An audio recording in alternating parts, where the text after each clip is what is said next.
Existe uma razão pela qual você faz o que faz, pensa o que pensa e sente o que sente. E essa razão quase nunca é consciente.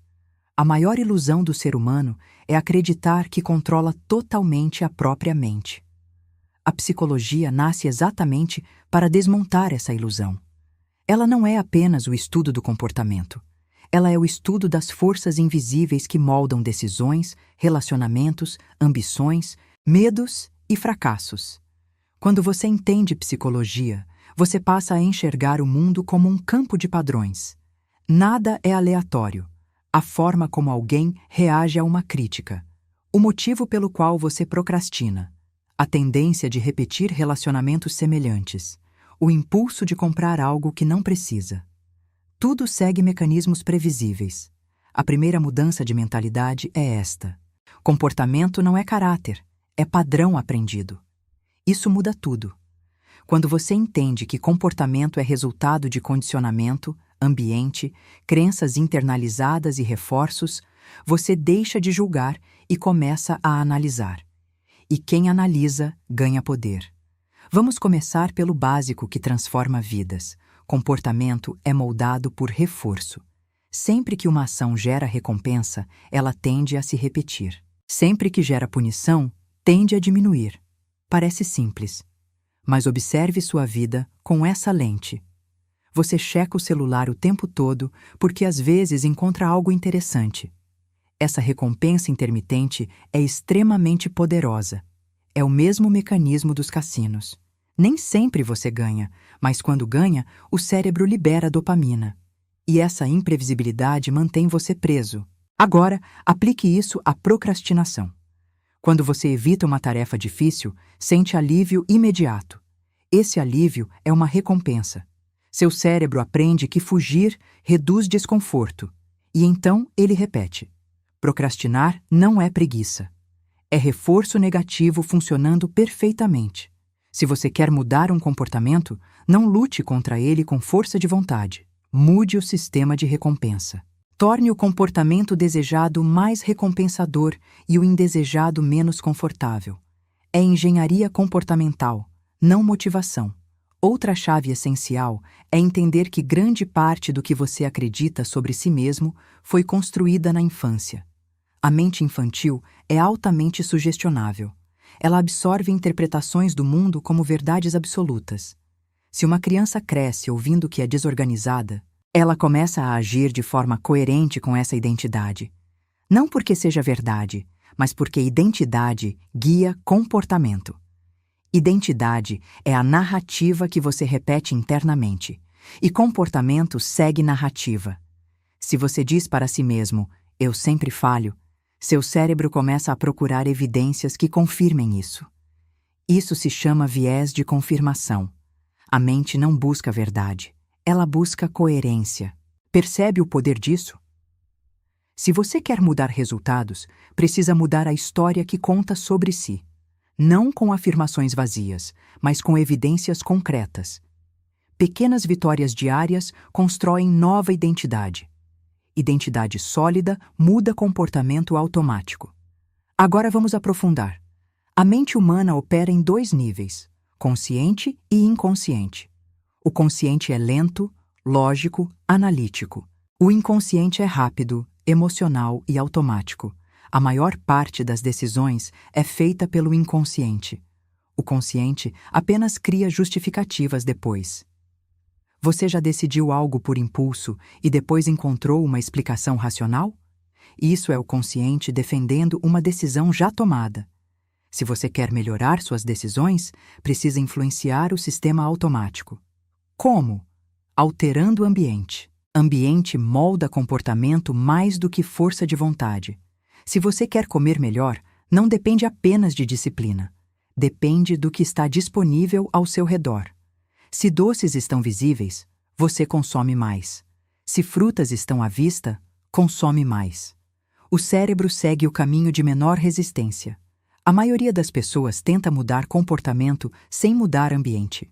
É como tentar manter uma sala limpa enquanto alguém joga lixo diariamente pela janela. Inevitavelmente, você perde. Agora pense nas relações humanas. Psicologia social mostra que somos profundamente influenciados pelo grupo. A necessidade de pertencimento é tão forte que pessoas mudam opinião para se alinhar à maioria, mesmo quando sabem que a maioria está errada. Isso significa que seu círculo social está moldando suas crenças, ambições e padrões sem que você perceba. Se você convive com pessoas que reclamam constantemente, você passa a normalizar a reclamação. Se convive com pessoas que buscam crescimento, você internaliza esse padrão. O cérebro aprende por modelagem, observa e replica. Quer mudar de nível? Mude o ambiente social. Agora uma pergunta crucial. Por que repetimos padrões que nos machucam? Porque o cérebro prefere o familiar ao desconhecido, mesmo que o familiar seja doloroso. O conhecido dá sensação de controle. O desconhecido gera ameaça. Por isso, pessoas permanecem em relacionamentos ruins, empregos que odeiam, rotinas que sabotam seus sonhos. Não é falta de inteligência, é aversão ao risco emocional. A psicologia mostra que crescimento exige exposição gradual ao desconforto. O cérebro aprende que algo não é ameaçador apenas quando experimenta e sobrevive. Evitar reforça medo. Enfrentar reduz medo. Medo não desaparece com reflexão. Desaparece com experiência repetida. Agora vamos falar de percepção. Você não enxerga a realidade como ela é. Você enxerga como seu cérebro interpreta. Dois indivíduos podem viver a mesma situação e construir significados completamente diferentes. Isso acontece porque percepção é filtrada por crenças prévias, emoções atuais e experiências passadas. Se você acredita que as pessoas são egoístas, interpretará ações neutras como egoísmo. Se acredita que são colaborativas, verá cooperação. O mundo externo raramente é o problema. O significado atribuído é que gera emoção. Isso é libertador e assustador ao mesmo tempo. Libertador porque significa que você pode reinterpretar eventos. Assustador porque implica responsabilidade. A psicologia cognitiva ensina que pensamento gera emoção e emoção gera comportamento. Mude o pensamento, altera-se a emoção. Altere a emoção, altera-se o comportamento. Mas aqui está o ponto crítico. Você não controla o primeiro pensamento que surge. Você controla o segundo. O primeiro é automático. O segundo é escolha. Treinar a mente é aprender a questionar pensamentos automáticos. Isso é fato ou interpretação? Essa simples pergunta muda trajetórias inteiras. Quando alguém não responde sua mensagem, o pensamento automático pode ser: está me ignorando.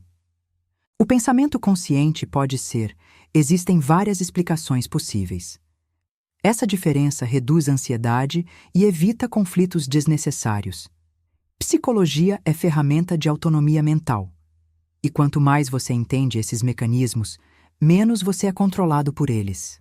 O estudo da mente humana não é sobre decorar teorias.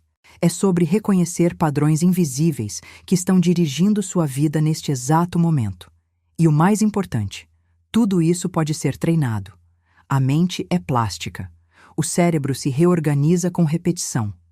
Cada novo comportamento reforçado cria novas conexões neurais. Cada novo pensamento repetido fortalece circuitos específicos. Você não está preso à sua versão atual. Você está condicionado a ela. E condicionamento pode ser reprogramado. Mas isso exige consciência ativa, exige observar-se, exige interromper padrões automáticos e substituí-los por respostas intencionais. A maioria vive no piloto automático. Psicologia é aprender a assumir o controle da cabine. E quando você assume esse controle, percebe que sucesso, disciplina, foco, relacionamentos saudáveis e crescimento pessoal não são traços mágicos. São resultados de padrões mentais compreendidos e ajustados estrategicamente. Isso é apenas o começo. Parte 2. Se você quer entender psicologia de verdade, precisa aceitar uma ideia desconfortável. Você não é tão racional quanto imagina. A racionalidade é uma ferramenta, não o motor principal. O motor é emocional. E emoções não são inimigas da razão. Elas são atalhos evolutivos de sobrevivência. Seu cérebro foi moldado para sobreviver, não para ser feliz, produtivo ou realizado. Isso muda completamente a forma como você deve lidar com ele. Quando você sente ansiedade antes de uma apresentação, não é fraqueza. É um sistema antigo tentando protegê-lo de rejeição social. Para o cérebro primitivo, exclusão significava morte. Perceba a profundidade disso. Muitas das suas limitações atuais são sistemas de proteção ultrapassados, funcionando em ambientes modernos. O medo de julgamento, por exemplo, ativa o mesmo circuito neural que o medo físico. Por isso, a crítica dói como se fosse ameaça real. Se você entende isso, para de lutar contra a emoção e começa a regulá-la. Emoção ignorada cresce. Emoção reconhecida perde intensidade. A prática é simples, mas exige treino. Nomeie o que sente. Estou ansioso. Estou com medo. Estou frustrado. Quando você nomeia, ativa áreas cerebrais ligadas ao controle cognitivo. Você cria espaço entre estímulo e resposta. E nesse espaço existe liberdade. Agora vamos avançar para algo ainda mais transformador: crenças. Crenças são filtros invisíveis que organizam sua experiência. Elas não são necessariamente verdades. São interpretações repetidas até se tornarem automáticas. E o problema é que você raramente questiona aquilo que acredita. Se alguém acredita que dinheiro é sujo, sabotará oportunidades financeiras. Se acredita que não é bom em relacionamentos, agirá com insegurança, criando exatamente o cenário que confirma a crença. Crenças funcionam como profecias autorrealizáveis. Você age de acordo com o que acredita, e os resultados reforçam a crença inicial. Então a pergunta prática é: como alterar crenças? Primeiro, identifique-as. Observe padrões recorrentes de resultado negativo. Pergunte: o que eu preciso acreditar para continuar criando esse padrão? Essa pergunta é cirúrgica. Segundo, teste a crença como hipótese, não como verdade. Em vez de "eu sou ruim em comunicação", transforme em "eu ainda não desenvolvi a habilidade de comunicação". A palavra "ainda" muda o cérebro de estado fixo para estado de crescimento. A psicologia do desenvolvimento mostra que pessoas que acreditam que habilidades podem ser desenvolvidas persistem mais, aprendem mais e performam melhor. Não porque são melhores inicialmente, mas porque interpretam fracasso como informação, não como identidade. Fracasso não é diagnóstico, é feedback. E aqui está uma virada crucial. Dor psicológica geralmente não vem do evento em si, mas da interpretação do evento. Duas pessoas perdem um emprego. Uma interpreta como prova de incompetência. Outra interpreta como redirecionamento. A experiência emocional será completamente diferente. Isso não é pensamento positivo ingênuo. É reestruturação cognitiva. É escolher uma interpretação que gere ação construtiva. Mas existe um obstáculo poderoso chamado ego. O ego quer estar certo, mesmo que isso custe crescimento. Quando você recebe uma crítica, sua reação automática é defesa, justificar, contra-atacar, minimizar. Porque admitir erro ameaça sua identidade. Só que crescimento exige flexibilidade. Se você encara feedback como ataque, bloqueia a evolução. Se encara como dado, transforma em vantagem competitiva. Treine-se a responder críticas com curiosidade, não com defesa. Pergunte: o que posso extrair daqui? Nem toda crítica é válida, mas toda crítica contém informação sobre como você é percebido. Percepção social influencia oportunidades. Agora vamos falar de motivação. A maioria acredita que precisa se sentir motivada para agir.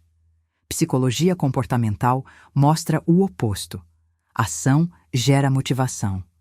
Esperar motivação para começar é uma armadilha. Quando você inicia uma tarefa, mesmo sem vontade, seu cérebro começa a ajustar o estado emocional ao comportamento. Movimento precede emoção. É por isso que começar é a parte mais difícil. A técnica prática é reduzir a barreira de entrada. Não pense em treinar por 1 hora. Pense em colocar o tênis. Não pense em escrever um livro, pense em escrever um parágrafo. O cérebro resiste a tarefas grandes, mas aceita microcompromissos. Microações repetidas constroem macro-resultados. Agora, observe outro fenômeno: comparação social. Você mede seu valor com base no desempenho alheio. Isso gera dois efeitos perigosos: inveja paralisante ou arrogância ilusória. Ambos distorcem percepção. Comparação constante drena energia mental. A alternativa é comparação temporal. Comparar-se com sua versão anterior. Isso mantém foco em progresso, não em status. A psicologia também mostra que felicidade não está ligada apenas a conquistas, mas a significado. E significado surge quando você percebe impacto além de si mesmo. Pessoas que conectam suas ações a algo maior demonstram maior resiliência. Isso não é filosofia abstrata. É estratégia prática. Quando sua meta está ligada apenas a ego ou validação externa, qualquer crítica abala. Quando está ligada a propósito, a crítica vira ruído secundário. Agora pense sobre hábitos. Hábitos são atalhos neurais. Repetição cria automatização. No início, um comportamento exige esforço consciente. Depois de repetido, torna-se automático. Isso economiza energia mental. O problema é que o cérebro não diferencia hábito bom de hábito ruim. Ele apenas automatiza o que é repetido. Quer mudar sua vida? Mude seus hábitos, mas não tente mudar todos de uma vez. Escolha um comportamento-chave que gere efeito cascata. Por exemplo, regular sono melhora foco, humor e disciplina. Exercício físico melhora energia e clareza mental. Pequenas alavancas geram grandes mudanças. Psicologia aplicada é sobre encontrar alavancas estratégicas. Outro ponto fundamental é a autorregulação emocional. Impulsividade gera decisões ruins. Decisões ruins geram arrependimento. Arrependimento reforça baixa autoestima. É um ciclo. Treinar pausa é essencial. Antes de reagir, respire. Conte até 5. Parece simples, mas essa microinterrupção ativa o córtex pré-frontal, responsável por decisões racionais. Você não elimina impulsos. Você aprende a não obedecê-los imediatamente. Autocontrole não é repressão. É escolha consciente. E quanto mais você pratica escolhas conscientes, mais fortalece circuitos neurais ligados à disciplina. Disciplina não é traço inato, é músculo treinável. Agora imagine aplicar tudo isso diariamente. Você começa a observar seus pensamentos como observador externo, questiona interpretações, ajusta ambiente, muda a narrativa interna, constrói hábitos estratégicos, regula emoções, age antes da motivação. Gradualmente, sua vida externa começa a refletir sua nova arquitetura mental. Psicologia não é teoria distante, é manual de funcionamento do ser humano. E você é o experimento. Parte 3. Agora precisamos entrar em um território que separa quem entende psicologia superficialmente de quem realmente a utiliza como ferramenta de poder pessoal: o inconsciente. Grande parte do seu comportamento não nasce de decisões conscientes, mas de impulsos, memórias emocionais e associações formadas ao longo da vida. O inconsciente funciona como um arquivo gigantesco que registra experiências e cria atalhos automáticos. Ele aprende por repetição e intensidade emocional. Se você foi ridicularizado ao falar em público na adolescência, o cérebro associa a exposição social a perigo. Anos depois, mesmo sendo competente, seu corpo reage com ansiedade. O evento ficou no passado. A associação permaneceu ativa. O ponto central aqui é que o cérebro não registra apenas fatos. Ele registra emoções ligadas aos fatos. E emoções intensas criam marcas profundas. Mas existe uma boa notícia: associações podem ser recondicionadas. Como? Exposição gradual e repetida a novas experiências emocionais. Se você evita situações que geram medo, reforça a associação original. Se enfrenta progressivamente, o cérebro aprende que o risco é menor do que parecia. Evitar fortalece, enfrentar enfraquece. Esse princípio explica fobias, inseguranças e até padrões de relacionamento. Pessoas que foram abandonadas emocionalmente podem desenvolver apego ansioso. Buscam validação constante porque o cérebro associa proximidade à possibilidade de perda. Perceba como isso influencia decisões. Alguém com medo de abandono pode tolerar desrespeito para evitar solidão. Não é falta de inteligência, é programação emocional. Quando você entende sua própria história emocional, começa a diferenciar passado de presente. Pergunte-se: estou reagindo ao que está acontecendo agora ou ao que aconteceu antes? Essa pergunta cria consciência. Consciência é a porta de saída do piloto automático. Agora vamos falar sobre mecanismos de defesa. Sempre que algo ameaça sua autoimagem, seu cérebro tenta protegê-lo. Pode negar responsabilidade, culpar terceiros, minimizar erros ou racionalizar comportamentos. Por exemplo, alguém que falha repetidamente pode dizer que não queria mesmo aquilo. Essa é uma forma de preservar a autoestima. O problema é que proteção excessiva impede crescimento. Autoconhecimento exige coragem para enxergar padrões sem suavizar a realidade. Você não evolui defendendo seus erros. Evolui entendendo-os. Outra engrenagem psicológica fundamental é o princípio da coerência. O ser humano sente necessidade de agir de forma consistente com o que já declarou ou fez anteriormente. Isso pode ser usado contra você ou a seu favor. Se você diz publicamente que vai começar um projeto, aumenta a probabilidade de agir para manter coerência com sua identidade pública. Se declara que é uma pessoa saudável, tende a agir de forma alinhada a essa autoimagem. Por isso, identidade é mais poderosa do que metas. Metas são resultados externos. Identidade é padrão interno. Quando você muda a identidade, comportamento acompanha. Em vez de dizer, quero correr 3 vezes por semana, diga, sou alguém que cuida do próprio corpo. A segunda formulação altera como você se enxerga. E aquilo que você acredita ser, você tende a sustentar. Agora observe outro fenômeno decisivo: atenção. Aquilo que recebe sua atenção cresce em relevância emocional. Se você constantemente consome notícias negativas, seu cérebro passa a perceber o mundo como ameaçador.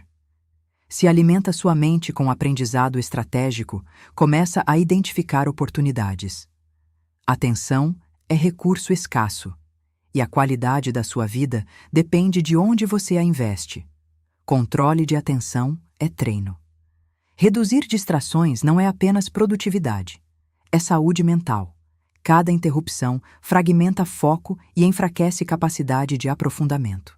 Vivemos em uma era onde distração é constante, e distração constante gera superficialidade crônica. Mentes superficiais tomam decisões rasas. Treinar foco profundo é vantagem competitiva psicológica. Agora vamos explorar algo ainda mais poderoso: expectativa. Expectativa molda desempenho. Quando você acredita que vai falhar, seu corpo responde com tensão. Sua atenção fica dividida e seu desempenho cai. Quando acredita que é capaz, ativa confiança e clareza. Isso é conhecido como efeito da profecia autorrealizável. Professores que acreditam que determinado aluno tem alto potencial tendem a tratá-lo de forma diferente e o aluno realmente melhora. A expectativa altera comportamento de ambos os lados. Aplicação prática. Trate-se como alguém em evolução, não como alguém limitado. Ajuste sua expectativa sobre si mesmo. Outro ponto crucial é a diferença entre prazer imediato e recompensa de longo prazo. O cérebro valoriza o imediato porque, evolutivamente, recursos eram escassos. Comer agora era mais seguro do que guardar para depois. Hoje, esse mecanismo nos sabota. Preferimos redes sociais a estudo, conforto a crescimento. A solução não é eliminar prazer, mas reorganizar prioridades. Treine seu cérebro a associar prazer ao progresso. Após concluir uma tarefa difícil, reconheça a conquista. Crie pequenos rituais de recompensa ligados ao avanço. Isso recondiciona seu sistema motivacional. Agora pense sobre responsabilidade. Psicologicamente, assumir responsabilidade total por sua vida gera poder, mas também medo. Culpar fatores externos preserva a autoestima no curto prazo. Assumir responsabilidade exige maturidade emocional. Mas aqui está a verdade.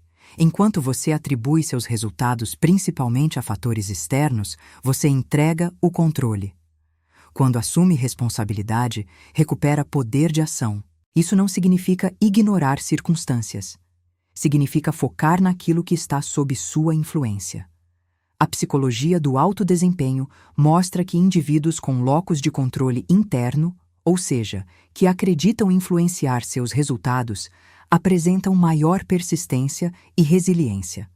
A mente que se percebe agente age diferente da mente que se percebe vítima. E, finalmente, precisamos falar sobre consistência. Mudança psicológica não acontece por intensidade ocasional, mas por repetição deliberada. Um insight isolado não transforma a vida. Aplicação diária transforma. Imagine sua mente como um jardim. Se você planta uma ideia uma vez e nunca rega, nada cresce.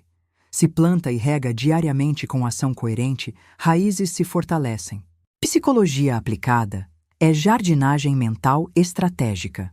Você escolhe quais pensamentos reforçar, quais crenças questionar, quais hábitos repetir e quais ambientes frequentar. Gradualmente, sua arquitetura interna se reorganiza.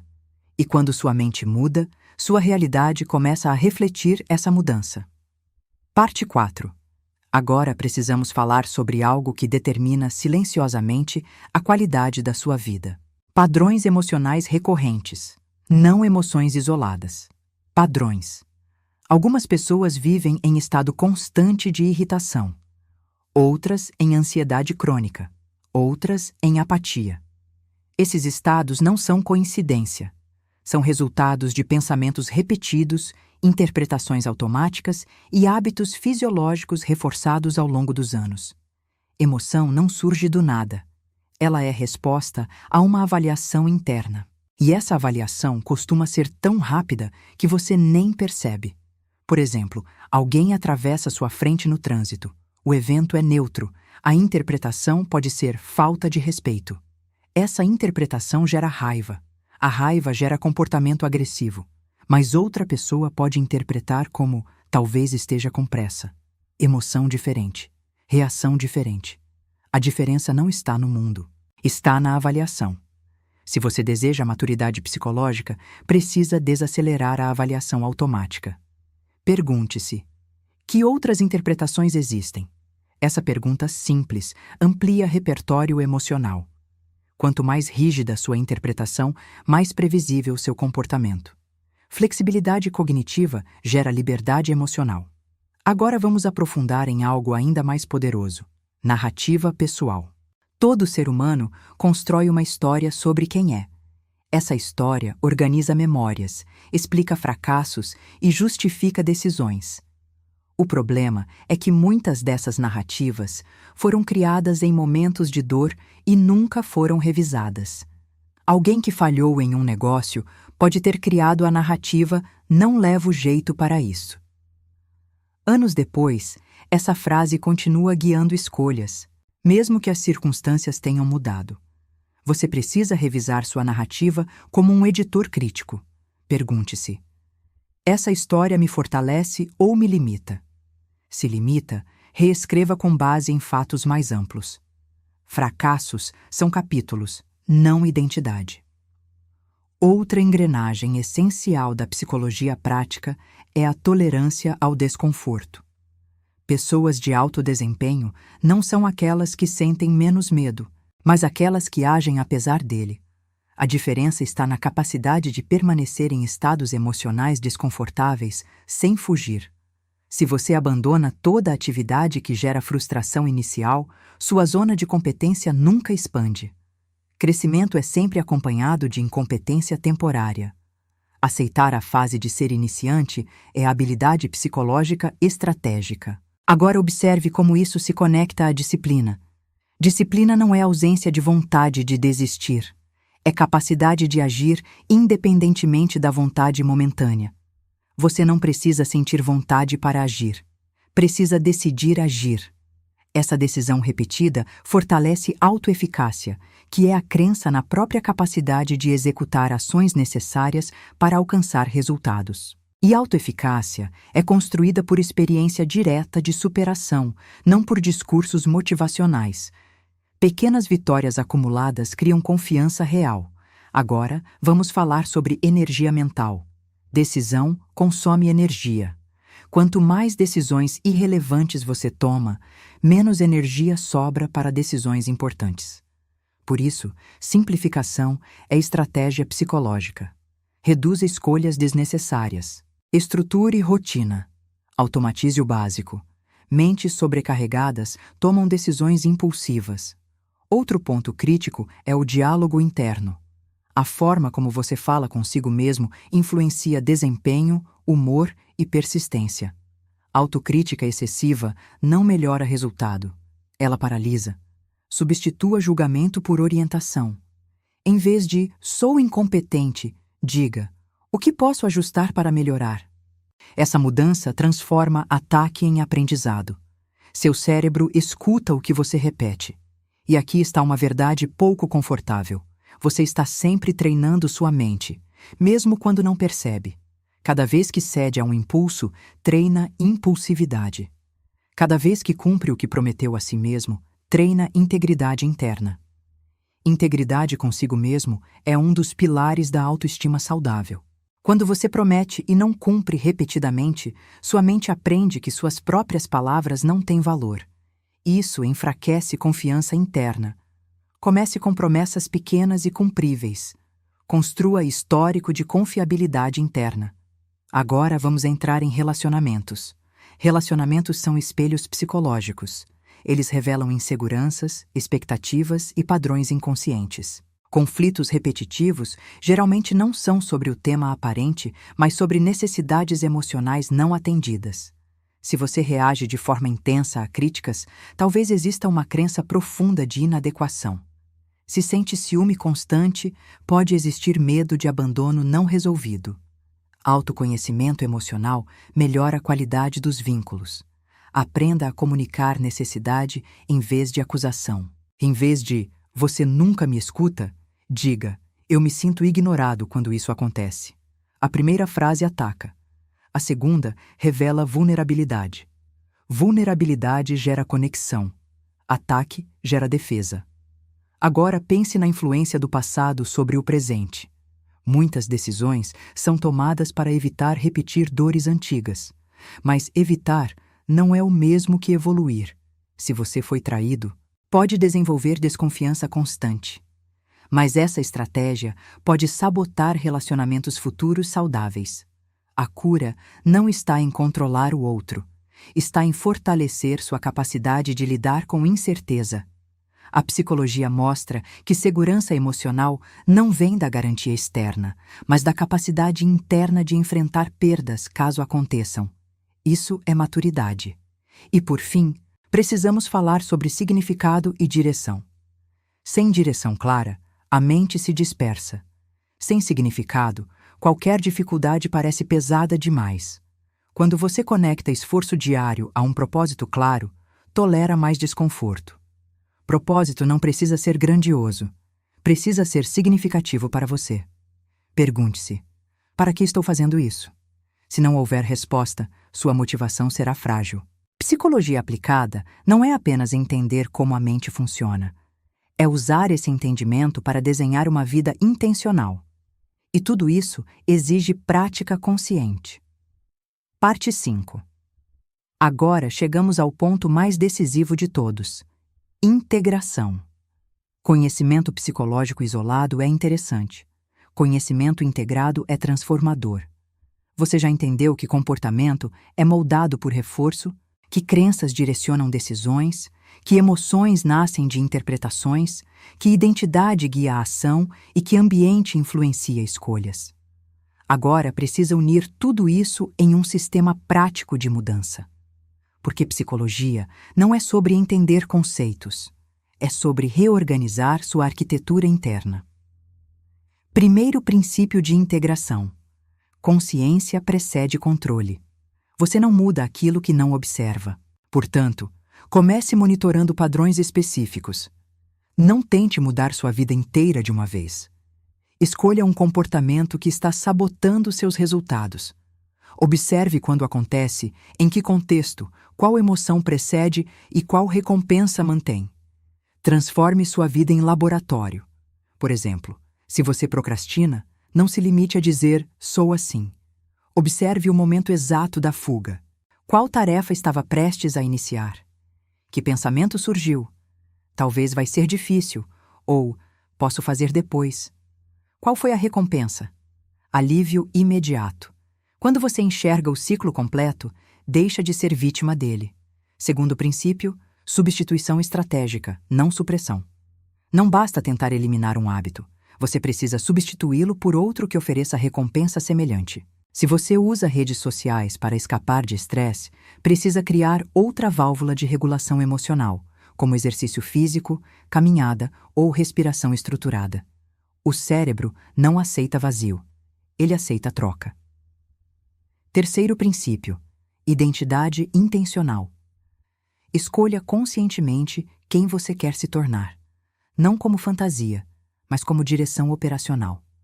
Pergunte-se: que tipo de pessoa executa as ações que desejo executar? Depois, comece a agir como essa pessoa em microescala. Se quer ser disciplinado, cumpra pequenas decisões diariamente. Se quer ser confiante, exponha-se gradualmente a situações que exigem posicionamento. Identidade se constrói por evidência acumulada. Quarto princípio: regulação emocional ativa. Emoções intensas distorcem percepção. Portanto, antes de decisões importantes, estabilize seu estado fisiológico. Respire profundamente, movimente o corpo, aguarde redução da ativação emocional. Decisões tomadas em pico emocional raramente são estratégicas. Quinto princípio: responsabilidade radical. Assuma que mesmo quando não controla o evento, controla sua resposta. Essa postura desloca foco de reclamação para a ação. Pessoas que adotam essa mentalidade tornam-se adaptáveis. Adaptabilidade é vantagem evolutiva e profissional. Agora, vamos falar sobre consistência ao longo do tempo. Mudança psicológica é como construir músculo. Não acontece em um treino intenso, mas na repetição controlada. Pequenas ações diárias têm impacto exponencial. O problema é que o resultado não é imediato, e o cérebro quer recompensa rápida. Por isso, você precisa aprender a valorizar progresso invisível. Cada vez que escolhe agir diferente do padrão antigo, mesmo que o resultado externo ainda não tenha mudado, você está fortalecendo novas conexões neurais. Mudança interna precede mudança externa. Outra engrenagem essencial é o ambiente informacional. O que você consome molda o que você pensa. Se sua mente é alimentada constantemente por estímulos superficiais, sua capacidade de reflexão profunda diminui. Proteja sua mente como protegeria sua saúde física. Seletividade informacional é estratégia psicológica. Agora, reflita sobre algo mais profundo. Você não controla tudo, mas controla o esforço e a interpretação. Essa é a base da resiliência. Quando algo sai do planejado, você pode interpretar como fracasso definitivo ou como dado para ajuste.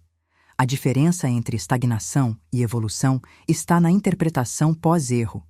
Erro analisado gera melhoria. Erro evitado gera repetição futura. Outro ponto crítico é o tempo. Psicologicamente, superestimamos o que podemos fazer em curto prazo e subestimamos o que podemos fazer em longo prazo. Isso gera frustração inicial e desistência precoce. Adote visão estratégica de longo prazo. Pergunte-se: se eu repetir esse comportamento pelos próximos 5 anos, onde estarei? Essa pergunta corrige decisões impulsivas. Agora, observe o impacto da integridade pessoal. Quando suas ações estão alinhadas com seus valores declarados, você experimenta coerência interna. Coerência gera estabilidade emocional. Quando há desalinhamento, surge tensão interna. Defina valores claros. Não valores abstratos, mas operacionais.